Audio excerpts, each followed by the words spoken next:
Bienvenue à vous, nos fidèles téléspectateurs de micro de la population TV. C'est votre humble servante, Cadette Mousswamba, la patriote. Et c'est un mingi ya koyeba été vous allez brancher. Kolanda émission na bino bolingaka mingi masolo ya mboka. Oyo elekanaka bongo mikolo nyonso na tina ya kolobela bino. Maye mazali koleka na mboka Congo RDC. Bazali kolanda biso. Na nzela na YouTube bobo sana te ko s'abonner ko liker pe ko partager ba lien na biso totombeli bino bolandi malamu ya émission masolo ya mboka kasi nazali bongo ngai moko te na plateau na nga mokolo mwa lelo nazali bongo na mwana mboka oyo azali bongo président ya président oyo azali bongo président exécutif ya Lukunga parti Nouvel Élan oyo on a mwana mboka Adolphe Muzito Fukupa. Alors elongo nani mwana mboka Mike Kibaka yende o ko betane masolo ma matali politique ya mboka Congo mokolo mwalelo tokoka bongo kolobela na conflit oyo ekoti bongo na lingomba ya RC na kata ba kambi na nzambe to pe basali na nzambe et puis tokoyeba bongo kolobela ba point de presse oyo si bongo kolandana moko sima mosusu ko banda na tata mokambi ya ekolo toye bongo na mwana mboka Martin Fayulu ye pe asalaki ye mokolo malobi ezalaki bongo point de presse ya Augustin Kabuya azali bongo secrétaire général ya IDPS tokoyeba pe kolobela bongo maye batali changement ya constitution Nouvel Élan bazali koloba nini na ngambo na bango est-ce que bazali pour to pe bazali contre ceux qui bazali pour baye ce sont les pourquoi et ceux qui bazali contre c'est biso le pourquoi sans plus tarder tokoyeba bongo koyamba invité na biso le président exécutif Mike Kibaka Mbote madame Cadette Mousswamba napesi ba abonné na yo nyonso mbote napesi ba téléspectateur ba mesana kolanda masolo émission masolo ya mboka mbote na banzete Congo tozali ko espérer que tobima na libulu o tozali parce que ça fait plus de 30 ans oyo banguna ya Congo bakotsa libulu et maintenant le gouvernement congolais à travers le président Félix Antoine Tshisekedi Tshilombo qui est le chef de l'État à travers madame la première ministre qui est la coordinatrice du gouvernement ba ministre nyonso sans oublier mwana mboka le VPM ya budget Adolphe Muzito bako bunda pour que babimisa mboka c'est pourquoi Monique nako banda pena émission te ce qui n'a pesi bande ko nyonso bazali na Goma Bukavu donc bisika nyonso banguna bazumboka na biso bisika ya pasi nyonso iza donc pesi bango mbote bisika bazali bayeba ke le gouvernement congolais le président de la République abosani bangote azali ko bunda pour que ayeba ko récupérer mabele na biso. Ok, le président de la République azali ko bunda pour koyeba lenge dini ya ko récupérer mabele o esimami bongo na banguna to mekana ko fungola émission na biso na mayematali polémique oyo ekoti na kati na mangomba peuple de Dieu lelo oyo bazali koyeba te pasteur nini ya kopesa confiance pasteur nini oyo esengeli kokomema libota na bato ya nzambe na enlèvement to pe na kozela mboka elaka oyo wapi tozelaka pamba te polémique ya politique ekoti lisusu na kati na mangomba wana tozali kolobela bongo lisanga ya RC oyo ekambami bongo na archevêque Ejiba ya Mapia ye kuna sili kolobela makambo matali changement ya constitution ete esengeli ko soutenir na yango kasi na ngambo mosusu tomoni mokambi ya lingomba ya Cité Bethel mwana mboka Moïse Mbiye na ngambo na ya lobi ete ezali bongo malamu te basali na nzambe bakota na mayematali politique na yebi te débat wana yo kobakisa nini na tina na yango omoni yango lolenge nini. Bon, maman Cadette, en soi, moi j'aime pas parler des pasteurs. Parce que ce sont des oins de Dieu. Ouais. On nous dit que ne jugez point. Mais je pense que la parole, quand le prophète prend la parole, il ne prend pas la parole en tant que pasteur, mais il prend la parole d'abord en tant que patriote et deuxièmement en tant que prophète de la nation. Parce que le pasteur va vivre à Libanda ya mboka ote, ba na kati ya mboka ote. Ce qui passe ça, ce qui bisengweza ndenge biso toyokaka ndenge bango bayokaka. Pasi ngana yo toyokaki jour Goma etombaki, jour Bukavu etombaki, za pasi ba pasteur wana bayokaki. Et débat na bango pour nous nous trouvons que c'est normal que le débat est salé. Mais le débat est qu'il y a une individualité. Débat personnalisé, bah débattre. Tout tika la thématique. Parce que, oui, débat oyo, biso to bandango na 2023. Avant tout qu'il y ait des élections, tout qu'il y ait un congrès pour nous choisir président, candidat président à partir de biso. Tout pour nous qui m'ont emboqué Adolphe Mozi, tout pour tout qu'il y ait. Mais parmi programme naïe, on a dit que ceux qui les lots peuple congolais a payé confiance pour changer la constitution. Nous ne parlons pas de la révision, nous parlons du changement de la constitution. Donc depuis 2023 et en 2024, moi Namboka, le secrétaire général Oba Obenga Lelo Papa Funa, les 5 étoiles Blanchard Mongomba. En 2024, tout ça, point de presse na CEPAS, je crois, na Monaka yo. Après ça, makanisi na biso. Voilà, aujourd'hui, on fait le débat des idées. Évitons le débat des individus. Non, pasteur, non, vidéo, pasteur, non, c'est pas important tout ça. Je suis en train d'inviter même eux-mêmes les pasteurs. Restons dans le débat. Donnons les idées. Pourquoi vous voulez qu'on puisse changer la constitution? Nous, comme parti politique nouvelle est là, nous avons des éléments qui attestent pourquoi nous voulons le changement. Les ont proposé nouvel élan pour soutenir le changement de la constitution. Ah voilà, mutuna mala mon maman. Et là liboso que constitution oyo toza nango, ils ont dit constitution avec belligérant. Ils ont dit constitution oyo herbaké Sun City. Basangisi ba rebelle bazaki de gauche à droite baye basangani ba bazana kitasa baki basangani et soukanango baye obimisa constitution. Et la constitution n'a pas respecté le principe démocratique. Constitution lelo na 21e siècle pour que bozwa oyo babengi constitution et sengeli et respecter ba principe démocratique. Par principe démocratique en Wezani. L'article 5 qui a même constitution de l'Oba. La souveraineté appartient au peuple. C'est le peuple qui devrait d'abord mandater ceux qui étaient partis écrire la constitution. Comment constitution nana tinda bango bako. Comme moi groupe moko bakendaka na Sun City, bayokani tozo sa la constitution, basali constitution na combo ya peuple au peuple aza innocent. Et après baye au référendum.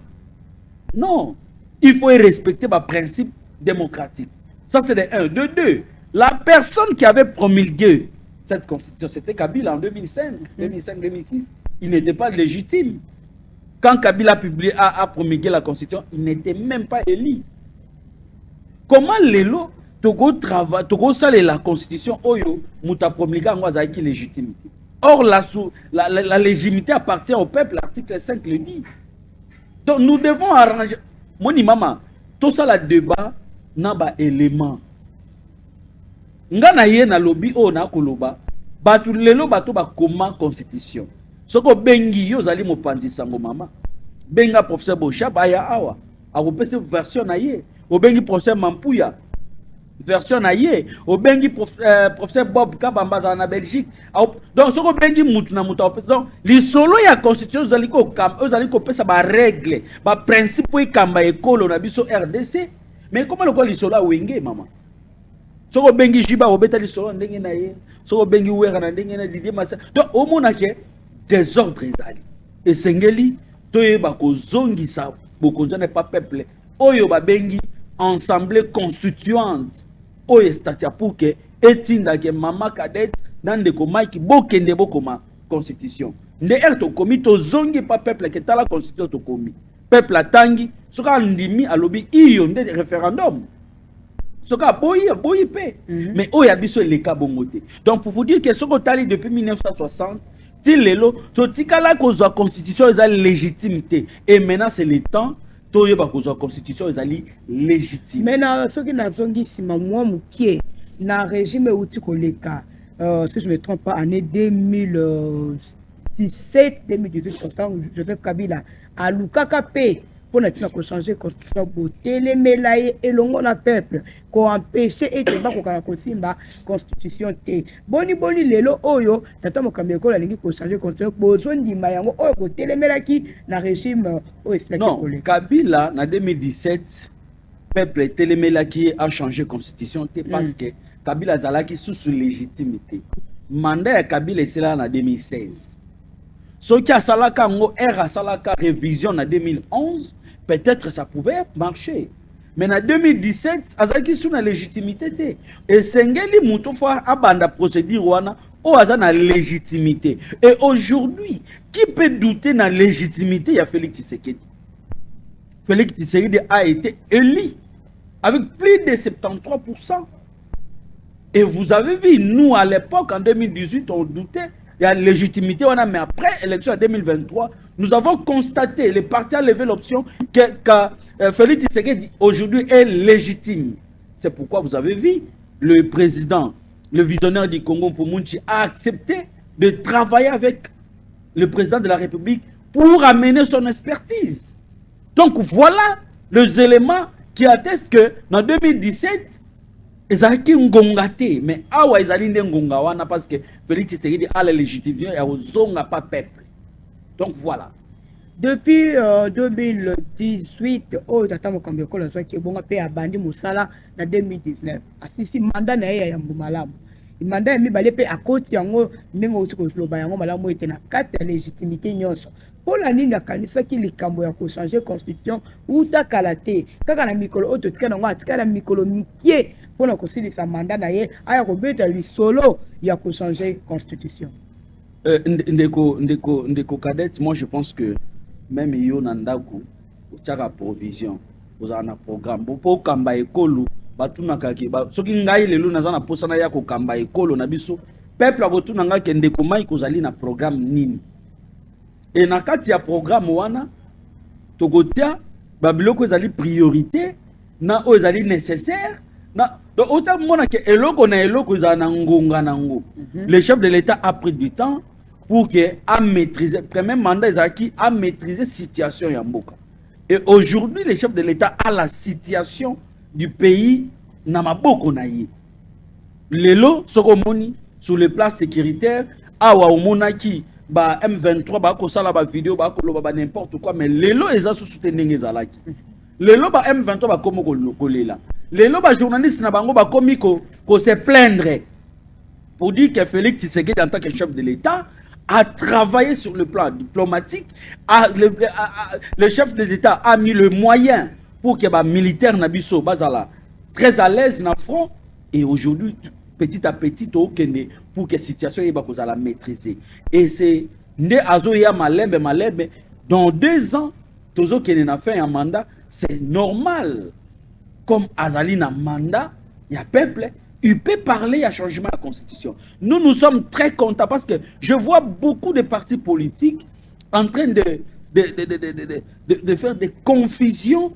Maman, parti politique oyo ezali ko boya débat sur la constitution. Ils allaient parti politique, il faut pas l'ongolango na ministère intérieur. Mais dans le moment où il y a opposant, la pinda il va telemi pena pico, kobo ya pena ko simba na constitution ya mboka na biso. Opposition armée, opposition non armée, wana tomoni non armée tomoni lisanga ya baila muka tomoni mwana mboka Delice sanga kuna pe bango ba telemeli ensemble. Bango ba telemeli pena. C'est sanga na programme na ya lobela refondation de l'État non?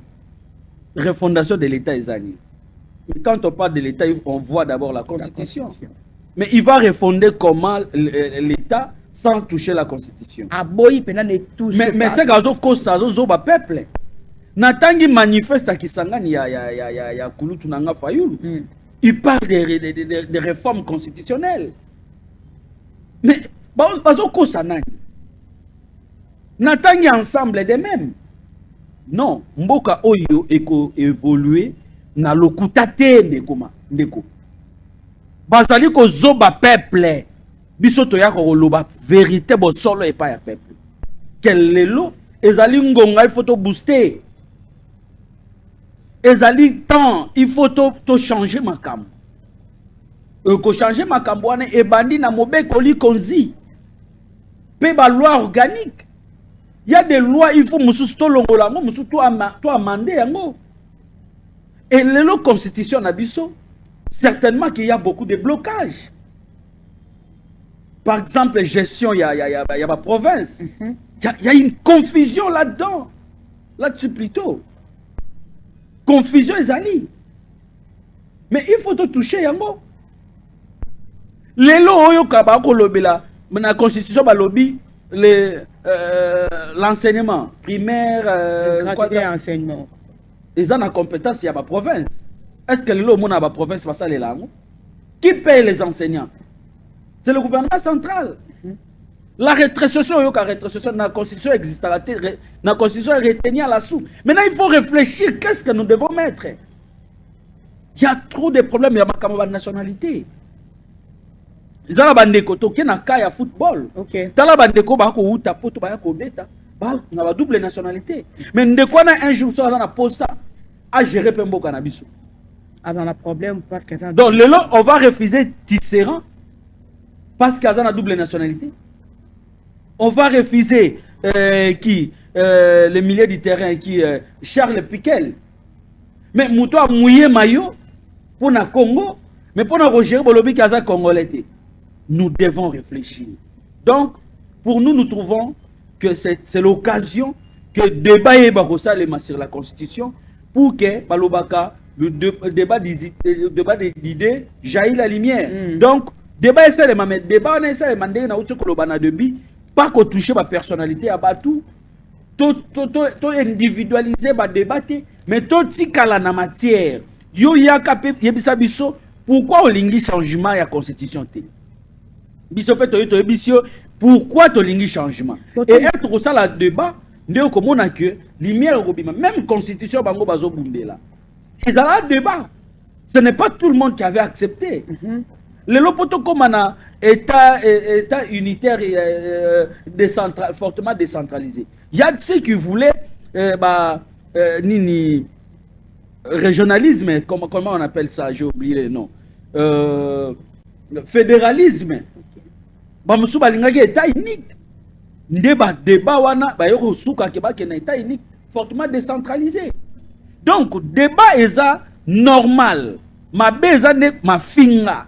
Ma bende komi yakoba yako kozwa ba mabe ya batu non totikala na débat ba oyo ba kozana ba argument.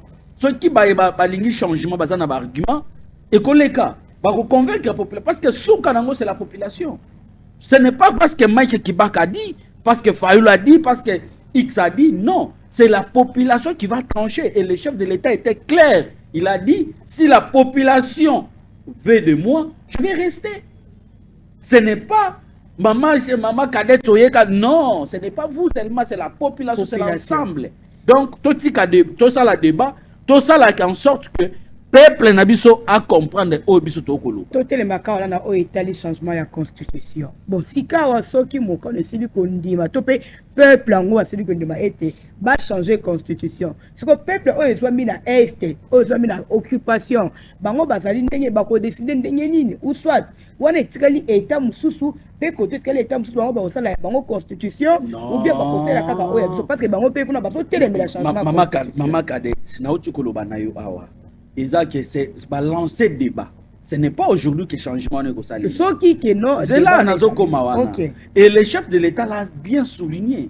Il est en train de travailler pour que tout le monde récupère. Je vous ai dit ici que le lot bandeko bazui Goma en otage Bukavu déjà à 85% neutralisé. Le chef de l'État et son gouvernement est en train de travailler pour récupérer notre territoire pour que et depuis 1960, la constitution est légitimité. Et les chefs de l'État, na vision na makanisi oyo bandeko baza pembeni ko ba pepe Adolphe Mozito ba ko pesa ye to linga to ça la constitution oyo kozala acceptable partout et ezala na réalité congolaise. Donc congolais mokota kotika libanda et pour na Bukavu Goma, moi je vous rassure que dans quelque peu de temps, vous allez voir que ba territoire na biso to récupérer yango bandeko wana ba ko participer na ba élection nyonso soki ya kosala auto bengi assemblée constituante, ils vont participer. OK, parce que na minute tombo ke simba mi kuna e koto tozali ko beta lisolo ya constitution alors que nord na sud Kivu kuna ezali toujours na maboko ya banguna siko mais il faut pe boyebisaka population ndenge gouvernement azomipesa. Le gouvernement a multiplié les militaires. Le gouvernement est en train de mettre des moyens sur ça. Et le chef de l'État est en train d'aller partout. Hier, il était à l'Ouganda, toujours pour chercher des solutions. Donc ça, il faut aussi souligner que le peuple puisse savoir que le Félix Tshisekedi ne dort pas. Mais Félix Tshisekedi est là pour travailler pour la RDC. Tout le balasiko matali va point de presse oyo et obuti ko landa na penza de komi o cheto che et yindaki kuna to landa ki liboso point de presse atata mokambi ko le selema ki bongo mokolo mwale sur mai 2026 kuna sili ko spebe ba point belé entre autres makambo ya constitution de obuti ko le belango alobeli pe mai tali troisième mandat alors que constitution wana kaka ezali ko boya troisième mandat parce que ceux qui peuple PSI troisième mandat du coup a violé la constitution mais à l'objet est que ceux qui peuple copé ça y est à coquille kobo non maman vous que tous ceux qui n'a pas violé sous constitution non chef de l'état lobby bongoté faut bayeba ko landa biso bayeba malam bayoka malam chef de l'état lobby ngai mandat na ngai ezosila na 2028 mais vi bitumba o ezali na est ezali moi kokoso ezali pona ko organiser ma ponani vous allez mobiliser les moyens. Maintenant, c'est à vous aussi, la population, de faire le choix. Les moyens, qu'on puisse affecter ça pour la guerre ou pour organiser les élections. Ça, c'est, il faut faire un choix. Et le chef de l'État va tourner Makambouya, troisième mandat. Le chef de l'État a souligné, alors, le mandat n'a aussi là. Mais, Ngaï en tant que nationaliste, Nazali na lignée ya ba nationaliste ba Lumumba, ba Tshisekedi, ba Kizenga. Je ne peux pas laisser cette constitution. Mais ceux qui n'inquiètent aucun changement ya constitution. Ceux qui peuple la senginga que yo zonga kaka na kozonga. Et ceux qui peuple sengi na constitution mususu et kozala troisième mandat te maman. Ça il faut souligner. OK. Et kozala mandat mususu mandat ya premier mandat. Génération. Voilà. Donc, loin de là que le chef de l'État a eu un troisième mandat. Mais c'est clair que non, a tondi pouvoir té. Pour ceux qui peuvent offrir, non, ceux qui a tondi pouvoir té, alinga loba que non tozo kende malamoko na troisième mandat. Mais à lobby que ngai mandat na ngai ezosila. Na maloba na ye kaka dernièrement un homme d'État a koki ko sala 2 mandats et c'est a ko sala 3 mandats aussi 2 mandats na yo et mais maman le chef de l'État lobby 3e mandat mais a lobby ceux qui peuple ba ko pesa ye oui mais na constitution mususu wana eza 3e te maman kasi yango to la section ba pesa na constitution ceux qui va changer constitution mais maman na ngai maman zela ngana za tata bana ba lobby papa biso tozo tonda te mais to moni ke mbongo tike la maman 10 000 francs baksa sous 2 000 francs nga papa na osaki comme bana ba tonda il faut baksa li sous mais na baksa pour satisfaire bana oui donc c'est logique alors il parle au conditionnel. OK. Il n'a pas affirmé mais yango est suscité non mais si c'est un débat pour na bato ba comprendre les chefs de l'État parlent au conditionnel. Donc aujourd'hui la population peut dire oui to lingi yotikala bagolo ba peut-être to lingité. Ça dépend de la population. C'est pourquoi Monique n'a pas que débat et ça la population n'a à comprendre pour ça la choix ya malam.